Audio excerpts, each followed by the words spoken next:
Ils en ont marre, ils ne s'y retrouvent plus, ils quittent leur job et parfois avec rien derrière. Aux États-Unis, le phénomène a un nom, Great Resignation. 38 millions d'Américains ont quitté leur job en 2021, 4,5 millions rien qu'en novembre.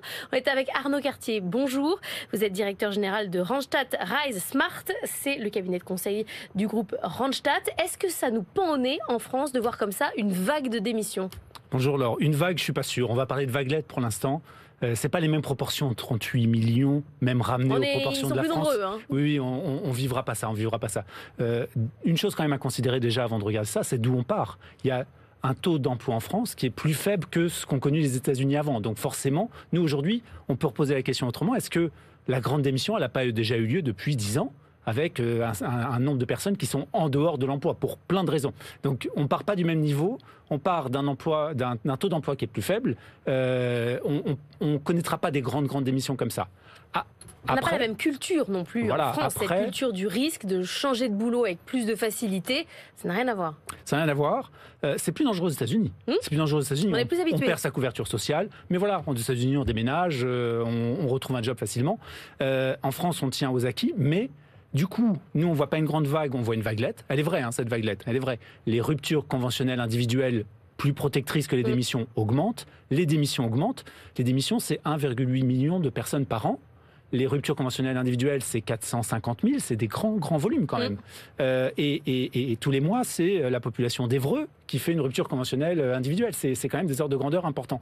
Mais avec plus de protection aux ruptures conventionnelles individuelles, je peux avoir droit aux indemnités chômage derrière, je peux prendre un petit peu de risque, et puis la période se prête à je peux être indépendant, etc. 1 million de créations d'entreprises en France l'année dernière. Beaucoup d'auto-entrepreneuriat, de gens qui se lancent, qui peut-être ne vont pas y arriver. Donc il y a quand même une prise de risque en France. Pas de gros mouvements ces 2 dernières années, évidemment, avec la crise sanitaire. On reste au chaud sans savoir ce qui va se passer, évidemment. Aujourd'hui, c'est quoi les questions qui se posent quand on retourne au travail dans une activité quasi normale ? C'est pour ça que ça se passe quand même en France, même moins important, c'est que oui, on se pose des questions. Est-ce que j'ai envie de retourner faire ce job alors que j'ai vu que pendant 18 mois j'ai arrêté ou je l'ai fait depuis chez moi et ça marche très bien. Donc on va pas remettre tout le monde dans la bétaillère le matin pour aller travailler au boulot. Et donc certains en tirent les conséquences en disant mais non, finalement l'emploi salarié ça ne me satisfait pas. Soit des personnes qui génèrent un revenu ailleurs. Et moi le sujet de la grande démission, je l'ai découvert il y a quelques mois avec une étude de Morgan Stanley qui disait 36% des Européens ont un revenu additionnel grâce aux plateformes. Donc c'est les slasheurs. Oui, oui. Finalement, je vois que j'ai un revenu autrement, je vois que je peux quitter mon job. Alors, ça me fait quelques centaines d'euros, mais finalement, quelques centaines d'euros, si j'y passe à temps plein, ça peut me faire un petit revenu. Ou bien, c'est des personnes très employables, très diplômées, qui disent autant être entrepreneur à mon compte. Si je suis dans l'informatique, autant me vendre en indépendant plutôt qu'être salarié, etc. Donc ça concerne tout le monde. Il y a aujourd'hui, on en parlait à l'instant avec Benoît Serre, il y a un vrai questionnement sur qu'est-ce que je peux vendre aujourd'hui, quelle est ma force, peu importe ma formation, tout ce que je sais faire est potentiellement vendable et je prends ma carrière professionnelle au sens large. Je ne sais pas si les gens réfléchissent en carrière. En revanche, oui, ils réfléchissent en vendeur. Finalement, aujourd'hui, le rapport de force s'est inversé. Les gens qui sont employables savent qu'ils le sont et qu'ils sont très demandés sur le marché de l'emploi. Et qu'aujourd'hui, on a une carence de talent.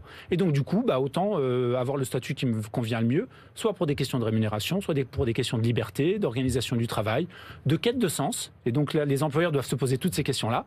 Rémunération, façon de travailler, quête de sens, relations managériales, etc.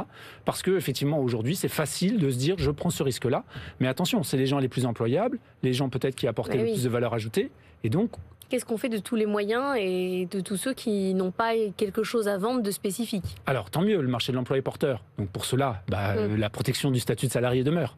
Mais aux États-Unis il y a une vraie question de risque, de frein à la croissance. Parce que 38 millions de personnes qui ne travaillent pas, ça commence à se sentir dans les chiffres.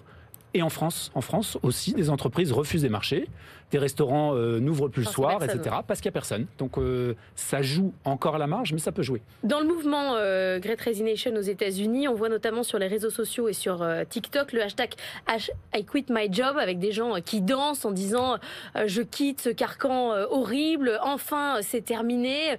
Il y a quand même un rapport avec l'entreprise compliqué, comme si c'était toujours un endroit un peu de souffrance. Est-ce que vous qui avez des clients entreprises, il y a cette prise de conscience qu'il faut changer le rapport à l'entreprise. La prise de conscience est là. Plus aucune entreprise, ou d'une taille significative, on va dire, se moque des conditions de travail et se moque de ce que vont ressentir les salariés. Alors c'est intéressant, grande entreprise, oui, mais alors juste en dessous. Moyennes entreprises aussi, petites entreprises, quand on est au four et en moulin et qu'on a 10 salariés, on a peu de temps à consacrer à la qualité du dialogue social ou l'ambiance au travail. Et oui, mais ça, c'est un vrai problème. Il y a une inégalité en France, et même certainement ailleurs, si vous travaillez dans une grande entreprise, une petite ou une moyenne. Quand vous n'avez ni cantine, ni ticket resto, ni avantages sociaux, ni tout ça. Vous avez accès au patron, vous pouvez, non, mais vous pouvez apprendre de lui directement parce qu'il est dans le même bureau que vous, ou il est dans le camion avec vous, etc.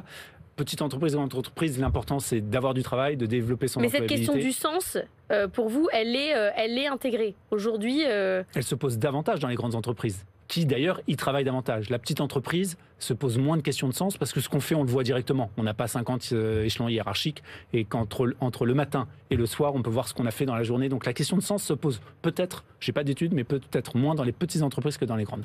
Bon, ça va faire pas mal de monde sur le marché à replacer. Pour vous, c'est plutôt une bonne nouvelle.